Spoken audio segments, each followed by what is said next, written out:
Que a paz do Mestre Jesus seja uma constante em nossas vidas. Boa noite a todos. Para mim é um motivo de uma alegria, uma felicidade imensa poder estar participando da palestra da noite, em especial com esse tema: Espíritas, amai-vos e instruí-vos, quando fazemos a reflexão sobre os nossos relacionamentos com os nossos companheiros espíritas, se estamos realmente aplicando todo o aprendizado que estamos tendo a oportunidade de ter, que entendemos que é o entendimento do Evangelho do Mestre e amigo divino Jesus, que nos orienta sempre a praticar o amor. Mas, início, nós gostaríamos de nos reportar aos Evangelhos de João, em seu capítulo 14 e também o 16, e no Evangelho de Mateus, em seu capítulo 17, onde Jesus diz o seguinte: muitas coisas tenho-vos dito que não podeis compreender, e muitas coisas terias a vos dizer que também não compreenderias. Eis porque vos falo por parábolas. Mais tarde vos enviarei o Consolador, o Espírito de verdade, que restabelecerá todas as coisas e vô-las explicará. Podemos interpretar então que o Mestre Jesus entendia que a humanidade, quando ele aqui passou, há quase 2000 anos, não tinha maturidade suficiente para compreender os seus ensinamentos. Daí ele tinha necessidade de contar historinhas. São as parábolas, para que pudesse levar a turba multa que lhe ouvia a reflexão dos seus ensinamentos. Mas ele também afirmou que enviaria mais tarde um Consolador, um Espírito de verdade, para que pudesse restabelecer todos os ensinamentos que ao longo do tempo seriam deturpados, mal interpretados. E nós entendemos ser esse Consolador o Espiritismo, a doutrina dos Espíritos. Por que isso? Porque a doutrina dos Espíritos nos consola quando afirma sobre a imortalidade da alma. Ou seja, nós, quando deixamos a roupagem física, voltamos para o nosso verdadeiro lar, que é o plano dos Espíritos. Os nossos entes queridos que nos precederam através do veículo da morte, na realidade estão vivos, nos esperando o retorno, para que haja daí o reencontro com eles. Então isso é uma consolação. Nós entendemos também que todas as tribulações que enfrentamos, na realidade, têm como propósito, concomitantemente, fazer-nos resgatar as dívidas do passado e avançar na senda do progresso, crescendo nos diversos âmbitos, seja ele intelectual, seja moral, mas principalmente espiritual, para que de forma meritória nós conquistemos a felicidade. Então nós não temos sofrimentos eternos, nós passamos por experiências e desafios necessários ao nosso crescimento e o desvencilhamento das imperfeições que ainda carregamos. Então nós estamos aqui, na realidade, numa escola. E como afirma Emmanuel, ele diz no livro Roteiro, que nós vivemos no educandário, ou seja, o mundo, o nosso planeta, é uma escola que está nos proporcionando aprendizados abençoados para que assim nós possamos avançar na senda do progresso, no crescimento nos diversos âmbitos, para que assim mereçamos a felicidade que almejamos. E possamos no futuro ser espíritos puros, né? Porque assim alcançaremos essa felicidade que falamos e foi prometida pelo próprio Cristo, e podemos encontrar isso lá no Sermão das Montanhas, no Evangelho de Mateus, no capítulo 5, no seu item 8, bem-aventurados que têm puro coração, pois verão a Deus. Então, à medida que nos depurarmos, nós nos aproximaremos de Deus e alcançaremos a felicidade que todos almejamos. Mas por enquanto, nós estamos no mundo, estamos vivenciando as experiências que essa escola abençoada nos proporciona, e entre elas a experiência do relacionamento. Nós convivemos com pessoas, e o detalhe mais interessante, pessoas diferentes, que pensam, se comportam, vê o mundo de forma diferente. Porque cada um de nós teve uma trajetória diferente. Apesar de termos sido criados simples e ignorantes, como nos ensina a doutrina dos Espíritos, cada um escolheu o seu caminho através do livre arbítrio. E dessas escolhas diferentes que nós fizemos, nós acabamos escolhendo caminhos também diferentes. E daí a nossa visão diferente do mundo. Ou seja, cada um de nós não vê o mundo real. Nós vemos um mundo que nós interpretamos através dos nossos sentidos e através das experiências que nós passamos, dos conhecimentos, das crenças, dos princípios, dos valores, da educação que temos. Então, só que nós precisamos conviver com os outros. E conviver, em especial, com os nossos irmãos de doutrina, que também são espíritos em evolução e que muitas das vezes pensam de forma diferente. Pensando nisso, o Espírito de Verdade, lá no Evangelho segundo o Espiritismo, no seu capítulo 6, no item 5, ele diz o seguinte: Espíritas, amai-vos. Este é o primeiro ensinamento. E instruí-vos. Este é o segundo ensinamento. Todas as verdades estão no cristianismo. Os erros que nele se enraizaram são de origem humana. Então, o que é que o Espírito de Verdade fala? Da necessidade imprescindível de nós primeiro nos amar mutuamente.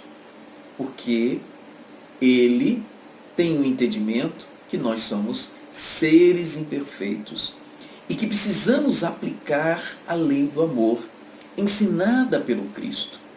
Nós, a nos reportarmos lá no capítulo 22, versículos 34 e 40 de Mateus, quando Jesus é questionado sobre o maior mandamento, ele afirma da necessidade de amar a Deus sobre todas as coisas, como o primeiro mandamento, mas outro tão importante quanto esse primeiro, amar o próximo como a si mesmo. Então, o que é que Jesus nos levava à reflexão? De que é necessário e imprescindível para que a gente ame a Deus, a gente primeiro precisa amar a nós mesmos, para podermos amar a criatura, que é o nosso irmão, para podermos daí amar o Criador. Porque amando a nós mesmos, nós teremos entendimento das nossas imperfeições, dos nossos limites, que somos eternos aprendizes, dos nossos equívocos, às vezes desvios de conduta, por ainda carregarmos, como Jesus afirmava, aquela trave no olho, apesar de contínuo e constantemente queremos tirar o cisco do olho dos nossos irmãos. Então, a gente se compreendendo, se entendendo e se amando, teremos maior possibilidade de entender, compreender e amar o nosso irmão. Porque vamos perceber que eles agem, erram e desviam de caminhos igualmente a nós. Porque nós somos, acima de tudo, espíritos imperfeitos. Por isso a necessidade imprescindível da postura de aprendizes que a gente precisa ter. Apesar que da maioria de nós queremos ser perfeitos, somos perfeccionistas, né? Querendo demonstrar evolução espiritual. Mas nós estamos aqui aprendendo. E a interação com os nossos semelhantes, ou melhor, com os nossos próximos, é que nos proporciona isso. Porque eu afirmei o relacionamento não com os nossos semelhantes, porque os nossos próximos. Porque o próximo Cristo, o próprio Cristo, ele afirmou amar a Deus sobre todas as coisas e o próximo como a si mesmo, e não o semelhante. Então, próximos são aqueles que estão convivendo cotidianamente conosco. São os nossos familiares, de princípio, aqueles que moram no mesmo teto que nós, são os nossos pais, os nossos irmãos, os nossos companheiros ou companheiras, os nossos filhos, estão vivendo sob o mesmo teto cotidianamente. E nós precisamos desenvolver por eles sentimento de amor, né?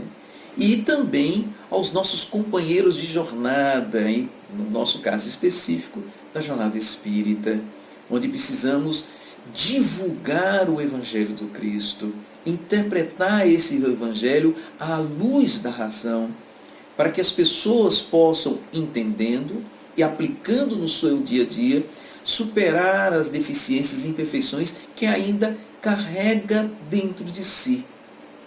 Mas a pergunta que não se quer calar: o que é o amor para nós? O que é amar na realidade, né? Então nós temos uma definição de amor por Paulo de Tarso, no Coríntios 13, de 1 a 13, que é muito interessante.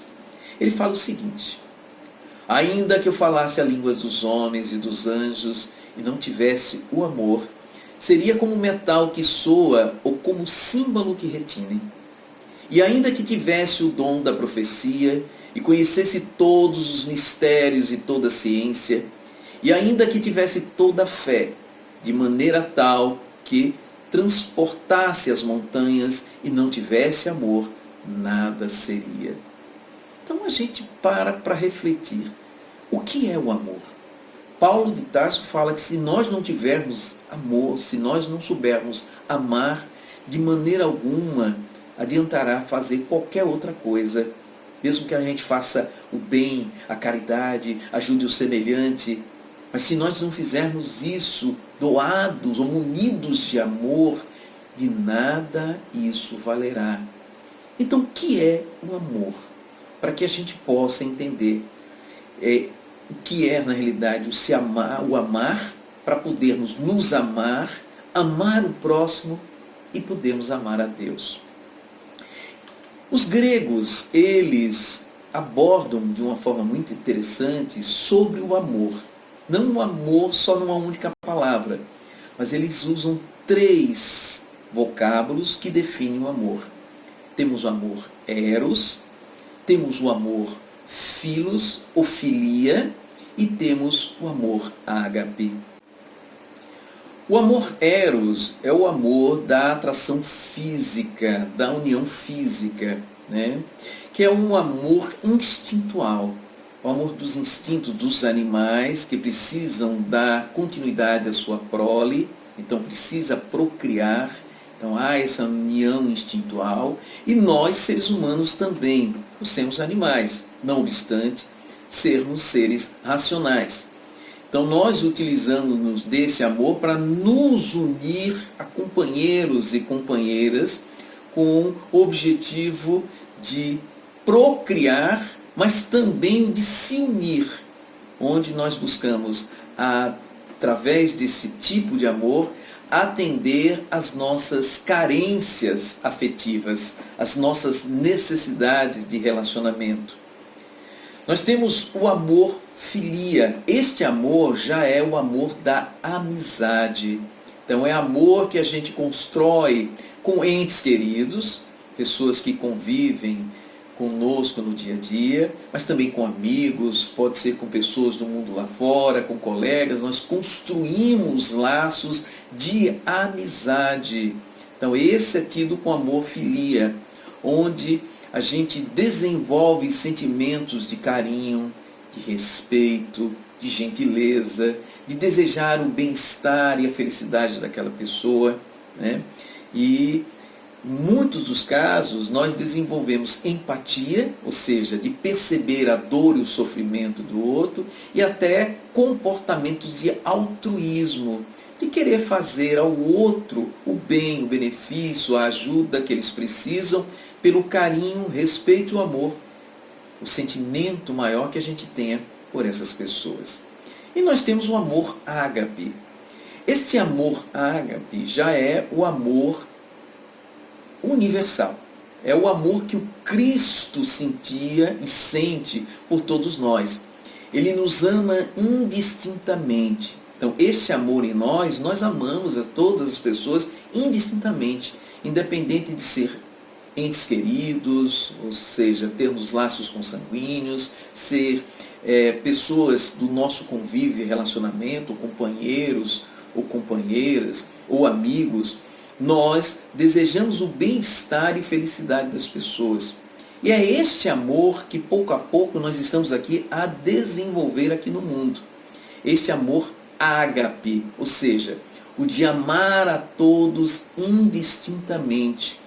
Então, no convívio e nos relacionamentos, no dia a dia, nós estamos pouco a pouco desenvolvendo este sentimento maior, né? Iniciando, como nós falamos, pelo Eros, a necessidade de atrairmos. Se não fosse esse amor inicial, o amor Eros, o amor da atração física, haveria grande probabilidade de nós não perpetuarmos a nossa espécie, né? A gente não iria perpetuar. Então a gente precisa nos unir a outras pessoas por atrações físicas para dar prosseguimento. Mas depois, com o conviver, nós vamos construindo laços mais fortes. E vem o amor filia, o amor filos também. Esse amor, a gente pode usar a palavra filosofia, por exemplo, significa filos, amor, filia, e sofia, sabedoria. Então, filosofia significa amor à sabedoria, né? Para depois nós desenvolvermos este amor universal, este amor ágape. Então, é no relacionamento, no dia a dia, na convivência com as pessoas, é que a gente vai tendo essa capacidade de construir laços que façam com que a gente se compreenda, se respeita, se entenda, né? Compreendendo acima de tudo a forma diferente de pensar dos outros. Como nós falamos no início da nossa palestra, nós não somos perfeitos. Nós estamos aqui em aprendizado contínuo e constante. Nós não somos donos da verdade, nós não somos autossuficientes, nós não somos onipotentes, oniscientes, onipresentes, apesar de nos acreditarmos assim, devido a uma interpretação equivocada lá da Gênese, onde diz que nós fomos criados à imagem e semelhança de Deus. Por esse entendimento, nós compreendemos que nós somos iguais a Deus. E se somos iguais a Deus, nós somos perfeitos. E sendo perfeitos, nós somos superiores. Então, os outros na realidade que precisam mudar suas atitudes, seus comportamentos, sua maneira de pensar e agir, né? E daí nós querermos interferir na vida dos nossos semelhantes, impor condutas e comportamentos. Mas o Cristo nos alertou da necessidade de primeiro nos amar. Então, esse amar a nós mesmos, o que é que entende-se? É de a gente passar a saber quem na realidade nós somos. E quando Kardec pergunta na questão 919 do Livro dos Espíritos, qual é o meio mais rápido de nós evoluirmos, avançarmos na senda do progresso e nos esquivarmos do mal, o Espírito de Santo Agostinho responde: o sábio da antiguidade vô-lo disse, conhece a ti mesmo. Ele se reportava a Sócrates, porque Sócrates, certa vez, esteve, na realidade, no oráculo de Delfos. Esse oráculo é um templo em homenagem ao deus Apolo. E lá ele viu, talhado em uma pedra de mármore, conhece a ti mesmo. E ele aplicou esta frase em seus ensinamentos, mostrando a necessidade imprescindível de a gente saber quem, na realidade, nós somos. Mas não é nós somos no sentido qual é o meu nome, qual é a minha nacionalidade, qual é a minha naturalidade, né? Quais são os dados da minha carteira de identidade, do meu CPF. Não. Ou como alguns acreditam, dizer em relação aos papéis que eu exerço, que eu sou um pai, que eu sou um profissional, né? Que eu tenho uma religião.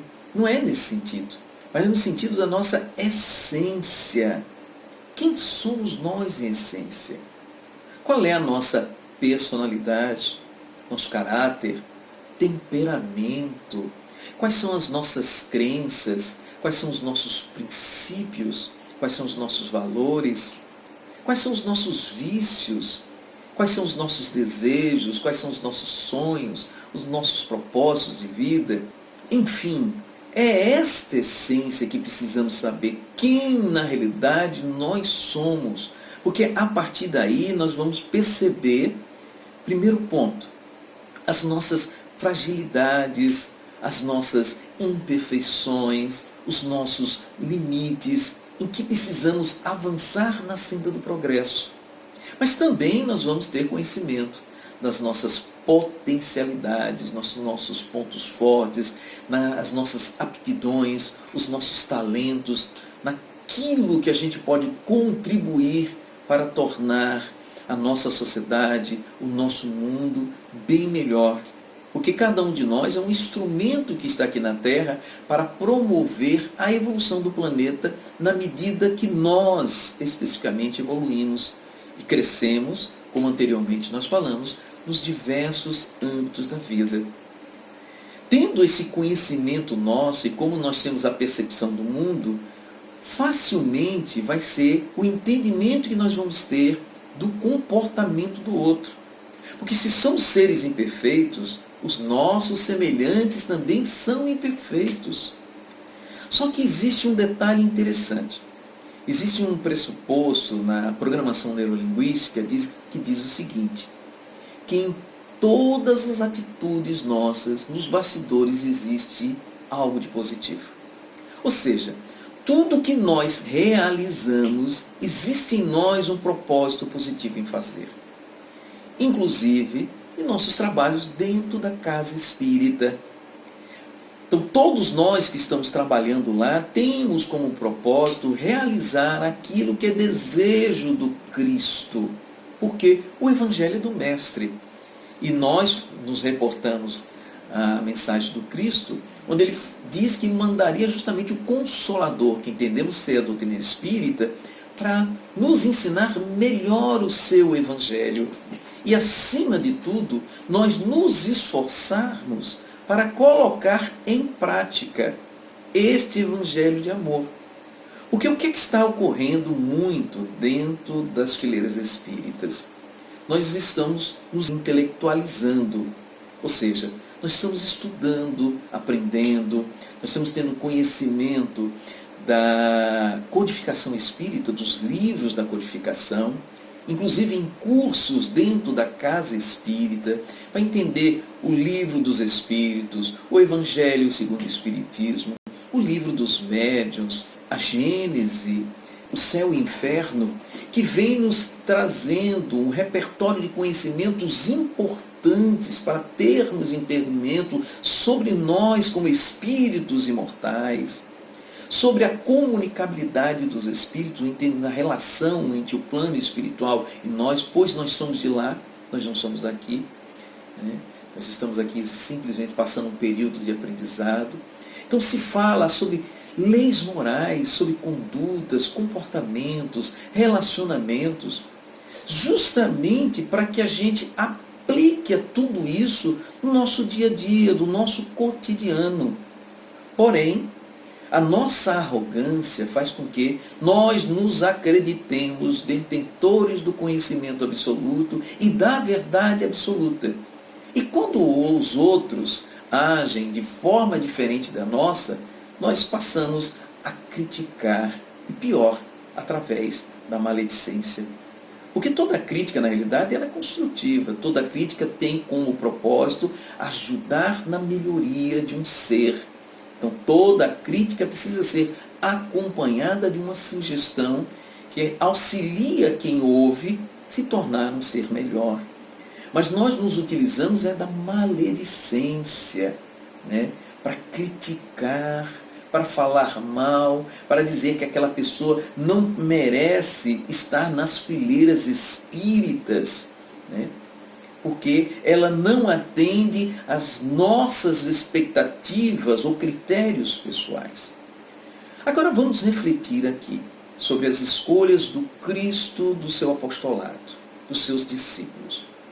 Se nós estivéssemos no lugar de Jesus, será que nós teríamos escolhido a Pedro para ser discípulo? Veja bem, Pedro era um pescador, ignorante, analfabeto, não tinha experiências de vida, agia mais por instinto e por impulso. Mas Jesus o escolheu.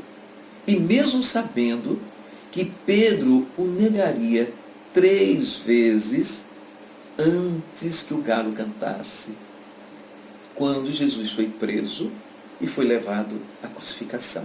Jesus tinha ciência disso. Será que Jesus teria escolhido Judas para ser um dos seus discípulos, mesmo sabendo que Judas o trairia, ou seja, entregaria ele para a mão dos sacerdotes, dos fariseus, para que ele fosse preso, né, e condenado à morte? Será que Jesus teria escolhido os irmãos Zebedeus, Felipe e João, 2 crianças, ambos com 15 e 14 anos de idade, e que inclusive a mãe deles pediu para que Jesus colocasse eles à direita e à esquerda quando estivesse lá nos céus, e que o Cristo afirmou que não era competência dele essa escolha de onde deveria estar os seus discípulos? Enfim, façamos a reflexão. Será que nós não temos atitudes iguais no nosso dia a dia, nos nossos relacionamentos, na nossa casa espírita, que queremos escolher pessoas que trabalhem conosco de acordo com os nossos critérios, e pior ainda, desejando pessoas perfeitas como nós? Mas veja bem, nós não vamos falar de todos os discípulos, mas estes 3 específicos esses 4, aliás, que nós especificamos, nós vamos falar. Porque Jesus não via eles naquele momento que eles os escolheu. Jesus via eles no futuro. Porque o propósito do Evangelho do Cristo é contribuir para a evolução, o crescimento, a melhoria do ser. Jesus se utilizava do seu Evangelho para justamente atender aquele que precisava. Tanto é que ele afirmou que quem precisa de médicos são os doentes. E aqueles nossos irmãos, apóstolos e discípulos, eram doentes. Doentes do ponto de vista psicológico, emocional, de caráter. Precisavam da orientação, da luz, da bússola do Cristo para poderem se melhorar. Então, quando Jesus escolheu Pedro, ele já via aquele Pedro líder do grupo de cristãos, daqueles que se converteriam cristãos, estariam a divulgar os ensinamentos do Cristo. Ele via aquele Pedro que se deixou crucificar de cabeça para baixo, para ser aquele que pudesse, como mártir, dar prosseguimento aos ensinamentos que o Cristo legou a todos nós. Jesus via em Judas, não aquele Judas ainda desorientado, sem saber que rumo tomar, e se deixando levar tão somente pelos seus sentimentos menos felizes. Ele via em Judas aquele que se transformaria na encarnação posterior em Joana d'Arc, aquela que conseguiu libertar a França das mãos inglesas. E o interessante, Joana d'Arc, ela passou por experiências idênticas ao do Cristo. No final, ela não foi crucificada, mas foi queimada como feiticeira. Então Jesus via em Judas aquele espírito mais elevado, aquele espírito resignado e que compreendia o seu evangelho de amor. Jesus via, por exemplo, nos irmãos Zebedeus, no caso de Felipe, aquele que seria o primeiro mártir cristão. desencarnou no ano 80, crucificado e apedrejado. Ele via em João de Zebedeu o João evangelista, aquele que foi para a ilha de Patmos para escrever o Evangelho de João, para falar sobre o Apocalipse, mas também uma encarnação posterior se transformar em Francisco de Assis. Francisco de Assis é a reencarnação de João Evangelista. Então isso é para uma reflexão nossa. Os irmãos que estão ao nosso lado, nas fileiras espíritas, são espíritos que estão em depuração. Nós não podemos pensar em querer estar do nosso lado espíritos já perfeitos. Porque veja bem, olha o Cristo. O nosso planeta Terra foi construído há 4 bilhões e meio de anos. 4 bilhões e meio de anos. E o Cristo já existia. Lá no Caminho da Luz de Emmanuel, psicografia do Chico Xavier, ele retrata que o Cristo, ele foi o arquiteto, construtor do nosso orbe terreno. Ou seja, o nosso planeta tem 4 milhões e meio. E Jesus já existia. Então imagina a evolução espiritual do Cristo. Lá na questão 625, quando se pergunta qual é o espírito mais perfeito que passou pela Terra para servir de exemplo e modelo para nós, nós temos a menor resposta: Jesus. Então Jesus era perfeito. Não na perfeição de Deus, porque Ele é único, mas na perfeição na condição humana, no espírito, do espírito, melhor dizendo. Então Jesus era um ser perfeito. Mas Ele não escolheu a falange de espíritos de luz que lhe acompanhavam desde a formação do planeta. Ele escolheu a cada um de nós, espíritos imperfeitos, atrasados e ignorantes, para poder divulgar o seu evangelho de amor. Mas por quê? Porque ele sabia que à medida que nós divulgássemos esse evangelho, haveria uma transformação pessoal em cada um de nós. Então nós não estamos aqui tão somente para mudar os outros, mas precisamos mudar principalmente a nós mesmos, por sermos ainda ignorantes, atrasados, imperfeitos. Por isso, nós temos falado anteriormente da nossa postura de contínuo aprendizes. Nós estamos aprendendo, mas precisamos aplicar alguns princípios básicos necessários. E aí nós vamos nos reportar a um santo anglo-saxão pouco conhecido, chamado São Beda. Ele viveu entre os anos 600 e 700 depois de Cristo. E ele dizia que nos princípios da convivência é necessário 3 coisas básicas. A primeira, ensinar o que se sabe. Isso é gentileza mental. Então, todo o nosso conhecimento, experiências e aprendizados precisam contínuo e constantemente ser compartilhados. Nós precisamos compartilhar. E o próprio Jesus, ele nos ensinou, precisamos tirar o candeeiro debaixo do alqueire e colocar sobre o alqueire. Ou seja, a luz precisa sair debaixo da mesa para ficar em cima da mesa, para iluminar primeiro a nós mesmos e depois a todos aqueles que estiverem próximo à luz. Então esse é o nosso papel, é ensinar, tá? Ensinar o que se sabe, mas também é imprescindível praticar aquilo que se ensina. O nome disso é coerência ética. Não é simplesmente dizer, faça o que eu mando, mas não faça o que eu faço. É imprescindível que a gente pratique tudo aquilo que a gente está ensinando aos outros. Os nossos princípios, os nossos valores, as nossas crenças. Sócrates, certa feita, ele diz que ninguém é feliz quando contraria os seus próprios princípios. Então a gente precisa entender quais são os meus princípios.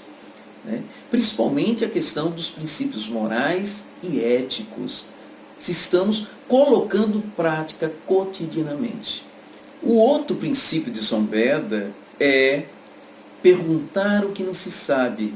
Isso é chamado de humildade intelectual, porque nós não somos detentores do conhecimento absoluto.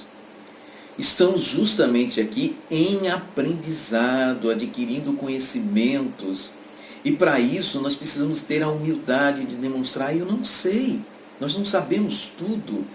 E a nossa interação com outras pessoas, os nossos relacionamentos é que proporciona a compreensão das coisas de ângulos diferentes. Porque na realidade, se observarmos, né, já que cada um de nós carrega um mapa mental, ou seja, nós interpretamos o mundo de formas diferentes, então todos nós acabamos tendo razão pelo ângulo pelo qual nós estamos observando. Então, fazendo uma analogia, muitas das vezes você está vendo 9 e o outro está vendo 6. Os dois estão certos, mas para que a gente possa ver pelo ângulo do outro, nós precisamos escutar o outro, escutar as experiências, os aprendizados e por que ele vê a vida por esse ângulo diferente. Não querendo impor aos outros a nossa maneira de pensar e agir e fazer as coisas. Porque nós estamos aqui nos depurando e nos aperfeiçoando espiritualmente. Nós somos espíritos imperfeitos, ignorantes, atrasados. E precisamos passar pelas experiências reencarnatórias para que haja a nossa depuração e evolução. Perfeito Cristo. E Ele nos orienta e nos mostra a necessidade deste amor pelo próximo. Ou seja, a gente se conhece, entende quem somos, partimos para entender quem é o outro, por que o outro pensa da forma como quer, ou como entende a vida, porque ele foi educado dessa forma. As experiências que ele passou, a educação de berço, isso falando da encarnação atual, né? A educação de berço, as crenças, a cultura, porque nós somos de uma complexidade enorme, né? Nós somos seres muito complexos e por isso agimos e nos comportamos de formas diferentes. Mas nosso papel é entender por que o outro se comporta como se comporta, aprendendo a amá-lo, né? É sair daquele amor eros, que nós falamos anteriormente, para tentar construir o amor filia, o amor da amizade, do entendimento, da compreensão, da caridade para com o outro, da indulgência, da compaixão e do perdão. Mas para isso nós precisamos praticar exercícios que desenvolvam em nós esta amorosidade. E nós iniciamos com a chamada introspecção. A introspecção nos leva a quê? A nós nos percebermos. Porque a gente vive percebendo tudo que está fora de nós. Nós percebemos o ruído do carro, às vezes o ar-condicionado que está ligado, o barulho de um passarinho cantando, enfim, nós ouvimos os barulhos externos, mas nós não paramos para ouvir os ruídos internos, esses ruídos que existem internamente em nós e que dificultam a nossa ascensão, a nossa marcha espiritual, o nosso crescimento. Então a introspecção é de fundamental importância e nos orienta muito bem Leon Denis, em seu livro Problema do Ser, do Destino e da Dor, sobre esta questão da introspecção, que ele fala o seguinte: concentrar-se e na calma e recolhimento do pensamento, fazer um esforço mental para ver e ler no grande livro misterioso que há em nós. Ou seja, o que é que o Leon Denis fala? Ele ratifica a informação de que o livro das leis divinas estão no nosso interior, como tem lá na questão 621, onde está registradas as leis de Deus. E os espíritos respondem na sua consciência, ou melhor, na consciência. Então a gente precisa dessa introspecção para ir em busca desse livro, dessa guia, dessas leis que vão nos orientar e conduzir as nossas condutas, os nossos comportamentos, os nossos relacionamentos, porque aí estaremos desenvolvendo atitudes amorosas, entendendo o outro. Então, se confirmando a necessidade de conhecer-se a si mesmo. O outro exercício é comunhão com seres espirituais elevados. Nós precisamos estar elevando a nossa mente com os amigos espirituais, que nos acompanham diuturnamente, eles estão conosco, atendem aos nossos chamados, quando nós estamos passando por dificuldades, por anseios, por tribulações, eles estão a nos apoiar e nos orientar. Mas precisamos manter um padrão vibratório com eles. E qual é o caminho? A oração. De nós mantermos esta ligação espiritual com esses irmãos que são os nossos mentores, que estão nos aconselhando o melhor caminho a ser seguido. Mas vale ressaltar que eles não estão impondo de forma alguma, eles não interferem em nossas vidas. Eles respeitam o nosso livre-arbítrio, a nossa liberdade de escolher aquilo que desejamos para nós. Só que precisamos lembrar que todas as nossas escolhas geram consequências. Vamos nos lembrar da terceira lei de Newton. Toda ação gera uma ação de sentido contrário e de mesma intensidade. Em suma, toda ação gera uma reação. Então, todas as nossas condutas, comportamentos, atitudes e pensamentos, palavras que nós proferimos, geram consequências em nossas vidas. Mas se nós estivermos em comunhão com esses amigos espirituais, consequentemente os nossos pensamentos serão mais elevados, porque eles estarão alimentando-os de cunho elevado, para que possamos fazer as nossas melhores escolhas. Só como nós acabamos nos blindando, né, e não aceitando de forma alguma coisas diferentes daquilo que pensamos, os nossos pensamentos próprios, e por nos acreditarmos espíritos já elevados, né, evoluídos, e que não precisamos de ajuda nenhuma, nós não permitimos que esses nossos irmãos nos auxiliem à altura das nossas necessidades. Porque nós não mantemos esta comunhão com esses amigos espirituais. Então precisamos mudar essa postura nossa. Lembremos-nos, somos alunos nessa escola abençoada. Somos aprendizes e precisamos nos abrir a esses aprendizados.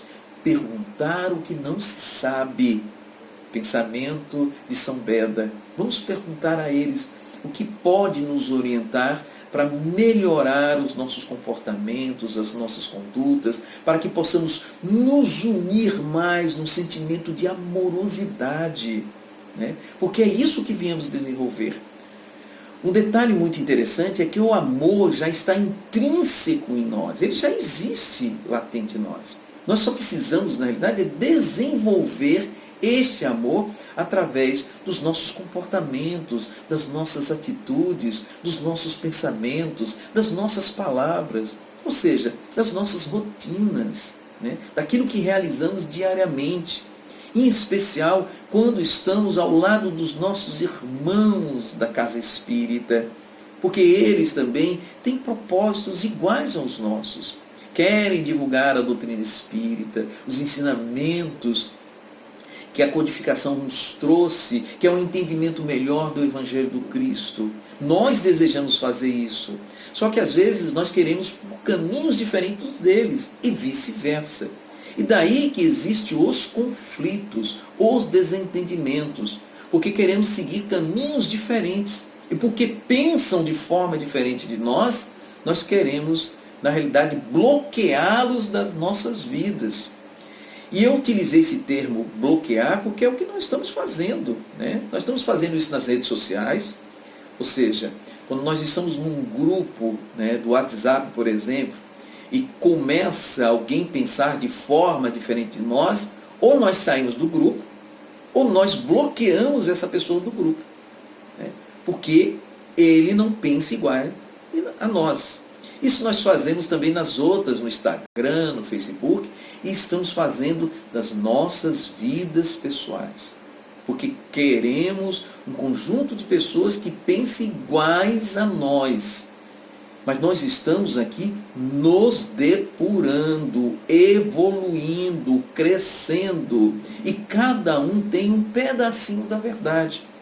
Para alcançarmos a verdade absoluta, é necessário e imprescindível nos unirmos. Mas continuemos os exercícios da evolução da amorosidade.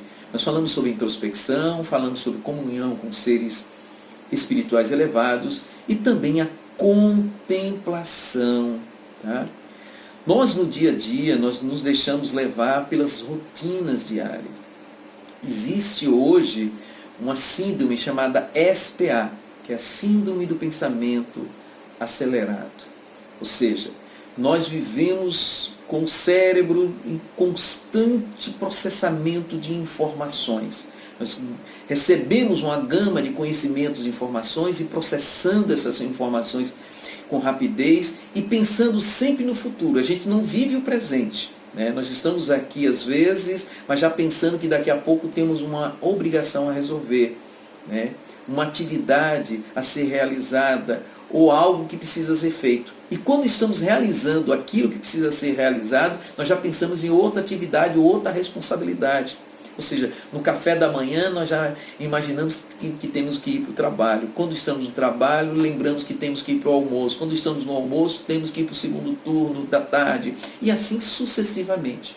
E quando chega a noite, o que é que nos acontece? Nós temos uma sensação que não fizemos nada. Isso é chamado síndrome das horas vazias. Porque nós não paramos para pensar, em especial, para contemplar tudo aquilo que está no nosso derredor. Contemplar a nós mesmos. Nós somos fisicamente perfeitos. Nós podemos falar, nós podemos andar, nós podemos abraçar, nós podemos pensar, enxergar, ouvir. Olha que tantas coisas boas. E nesse momento de pandemia que a gente faz essa reflexão. Se ficarmos prostrados nas camas, doentes, aí é que a gente para valorizar a nossa saúde. E a gente poder fazer tantas coisas no decorrer de cada dia e de nós não aproveitarmos isso para agregar aprendizados, experiências, conhecimentos que sejam importantes, necessários e indispensáveis para a melhoria nossa e de tudo aquilo que estiver em nosso derredor, de contemplar o mundo e a natureza, gente, de ver um nascer e um pôr do sol, uma coisa linda da gente acompanhar, de ver o cantar dos pássaros, de sentir o perfume das flores, de ver o azul do céu, as nuvens, de contemplar as estrelas, a lua, enfim, tem tantas coisas belas e bonitas.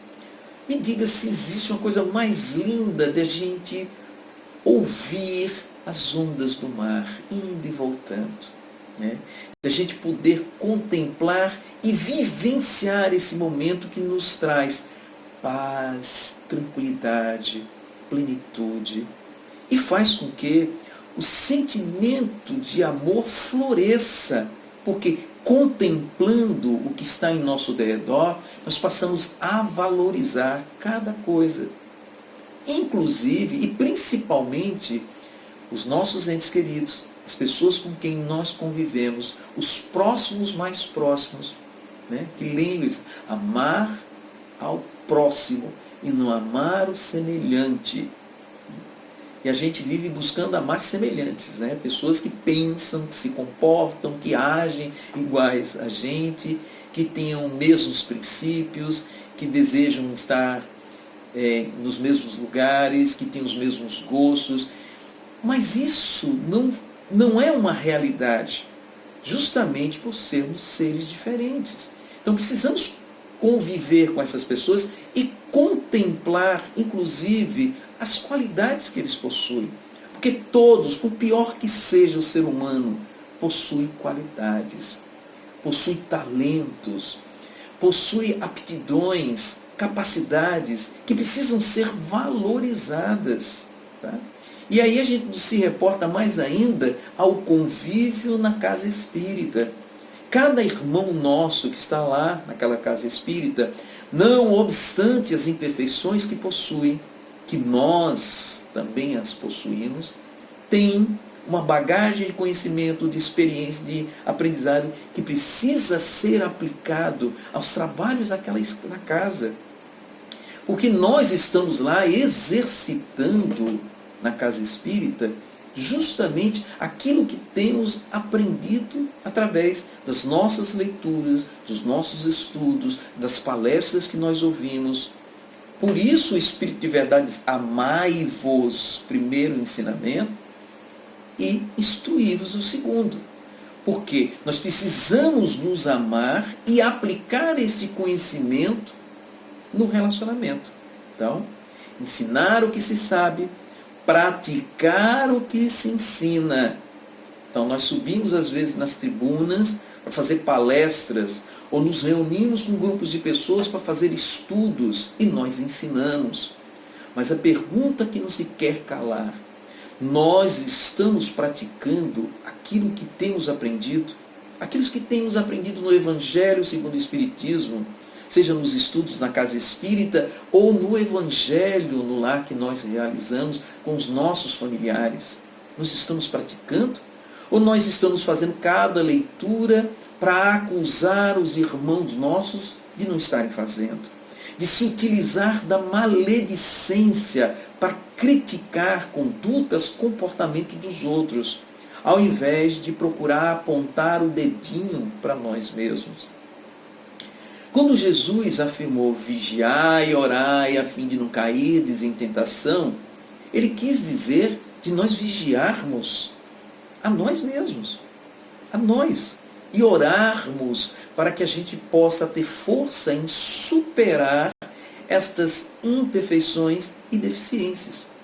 Mas o que a gente faz com essa frase? Quando a gente fala vigiar, a gente vigia a vida alheia. A gente vigia o comportamento, a conduta, a maneira de ser, de pensar, de agir das outras pessoas. O que nós queremos que elas ajam, se comportem e se conduzam de acordo a nós, a nossa maneira de ver, de pensar e encarar o mundo. Quando nós falamos em orar, nós queremos orar por nós, das nossas vontades. O pior é que não é nem nossas necessidades, são as nossas vontades.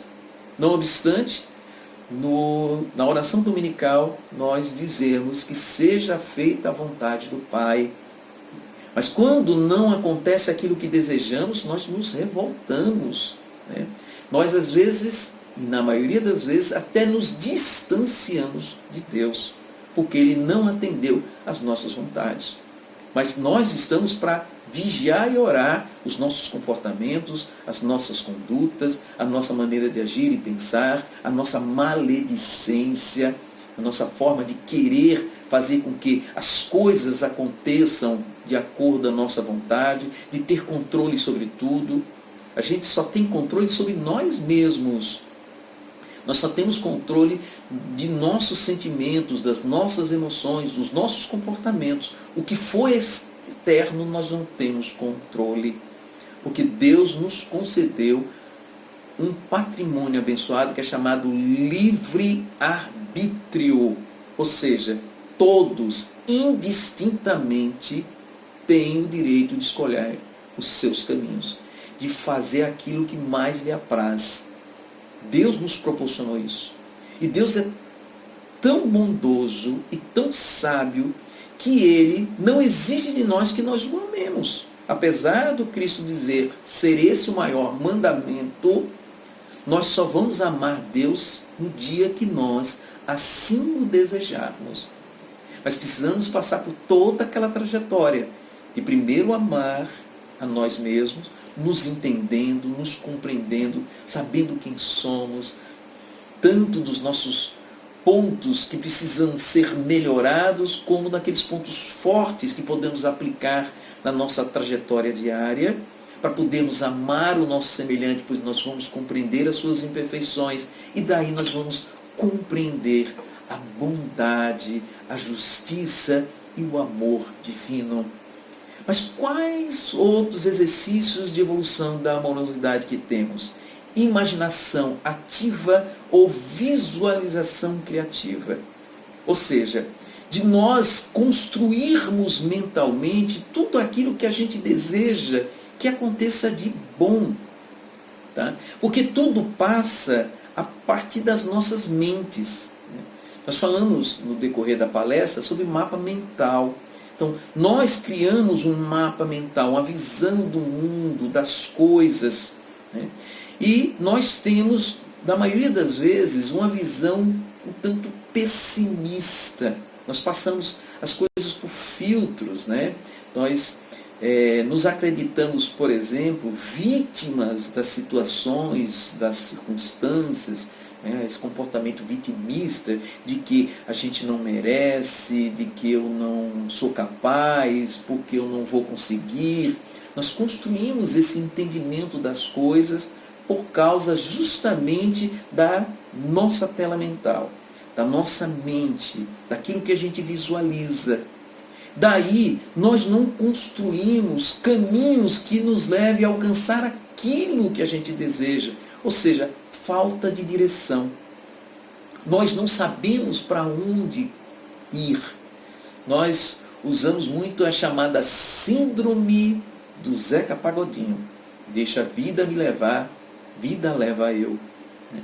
A gente não tem, e aí nós passamos por tribulações, por dificuldades, por dores, que é justamente para nos tirar da chamada zona de conforto, para que a gente venha avançar na senda do progresso. Mas cada situação dolorosa que a gente passa, ao invés de se aproveitar do ensejo para impulsionar essa evolução e crescimento e desenvolvimento que a gente precisa, nós passamos a nos lamuriar, a reclamar, né? Postura de vítimas, porque nós não temos direção. Porque se nós entendermos que nós somos os construtores das nossas histórias, das nossas vidas, e que nós estamos com pessoas que estão contribuindo para a nossa evolução, mesmo aquelas que nos prejudicam, mesmo aquelas que nos fazem mal, mesmo aquelas que nos decepcionam, porque nós estamos desenvolvendo em nós os sentimentos elevados.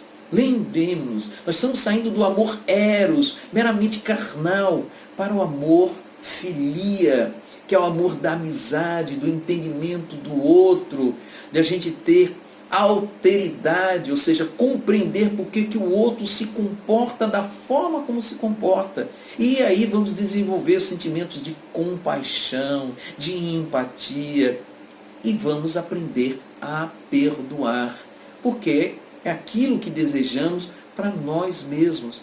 Então nós precisamos ir criar isso na nossa tela mental, na nossa imaginação ativa, visualização criativa, é o que nós chamamos de ideoplastia, ou seja, nós construímos no campo mental, no campo das ideias, aquilo que queremos para as nossas vidas, aquilo que desejamos, o trabalho que realizamos dentro das nossas casas espíritas.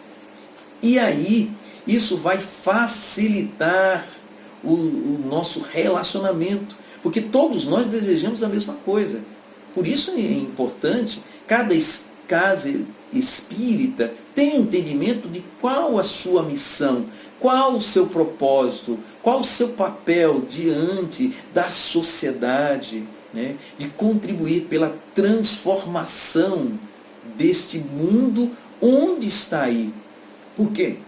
O nosso planeta, ele só vai evoluir, e ele está passando por esse período de transição, e vai sair da condição de provas e expiações para um mundo de regeneração, se nós evoluirmos. Não é o planeta, não é o globo terrestre em si, é a população planetária.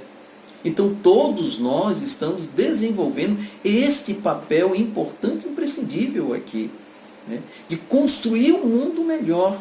Mas nós precisamos construir, antes de mais nada, parcerias. Precisamos estar juntos nesse propósito. E precisamos ter em mente o que estamos realizando para que isso ocorra. E nos unir. Se todos tiverem em mente o propósito do trabalho da casa espírita que faz parte, todos vão se engajar com o mesmo objetivo. E todos estarão unidos para que isso se realize, deixando de lado o seu interesse pessoal. Porque o interesse não é nosso, o interesse é do Cristo, é de Jesus. Então Jesus, ele trouxe ao mundo, enviou para o mundo este Consolador justamente para que o seu evangelho de amor continuasse a germinar cada vez mais. E assim proporcionasse bem-estar, equilíbrio, harmonia, entendimento e paz entre os homens. Porque é esta necessidade que nós estamos tendo cotidianamente. Paz, união, compreensão. Nós queremos que nos entendam, mas nós não tomamos a iniciativa de entender a necessidade dos nossos irmãos. Então, que possamos dar este primeiro passo. Mas precisamos criar isso na nossa mente. Qual é o meu propósito no trabalho espírita? E voltamos a frisar, não é atender a minha vontade, a nossa vontade pessoal, mas atender os desígnios do Criador e o desejo do nosso maior mestre, Jesus, para que assim contribuamos para um mundo melhor. O outro exercício é a ação expansora do amor. Então, é a prática, é a atitude. A teoria, na realidade, ela orienta, mas a prática é que ensina. E a todos os dias nos é dado a oportunidade de nós colocarmos em prática atitude de amor, de respeito pelo nosso semelhante. Por isso nós precisamos refletir diuturnamente as nossas atitudes e comportamentos. Se está atendendo às expectativas dos princípios que nós seguimos. E nós seguimos os princípios espíritas. Nós somos espíritas e como tais precisamos nos comportar. E como nos ensina Kardec no Evangelho segundo o Espiritismo, no seu capítulo 17, item 4, reconhece-se o verdadeiro espírita pela sua transformação moral e pelo esforço que faz para domar as suas más tendências. Então é o nosso papel aqui no mundo, nos melhorar a cada dia, nos tornar pessoas mais caridosas, mais amorosas, mais gentis e entender que todos nós somos espíritos imperfeitos no processo de crescimento e evolução. E todos nós estamos unidos e juntos para que haja esta transformação espiritual necessária para que nos depure, pois é o nosso propósito reencarnatório. Então a nossa convivência com os nossos irmãos espíritas é de fundamental importância, mas lembrando-nos que nós estamos desenvolvendo os nossos sentimentos de amor na convivência diária com os nossos irmãos, estamos unidos no mesmo propósito e, através dos conhecimentos adquiridos, direcionar por intermédio do amor para se alcançar os objetivos da casa espírita, da doutrina espírita, que é justamente uma melhor compreensão do Evangelho do nosso Mestre e amigo divino, Jesus. E assim, nós encerramos a palestra da noite, agradecido a todos pela atenção, pelo carinho, pelo tempo que ficaram a nos assistir e desejando a todos muita paz, muita luz, que Deus ilumine o caminho de cada um, indicando qual trajetória precisa ser seguido para que a cada dia se torne seres melhores e que contribuam de forma efetiva e como instrumentos do amor para que o nosso mundo seja melhor a cada dia. Muita paz a todos e que Deus ilumine, ampare, proteja o caminho de cada um, hoje e sempre. Tchau, obrigado.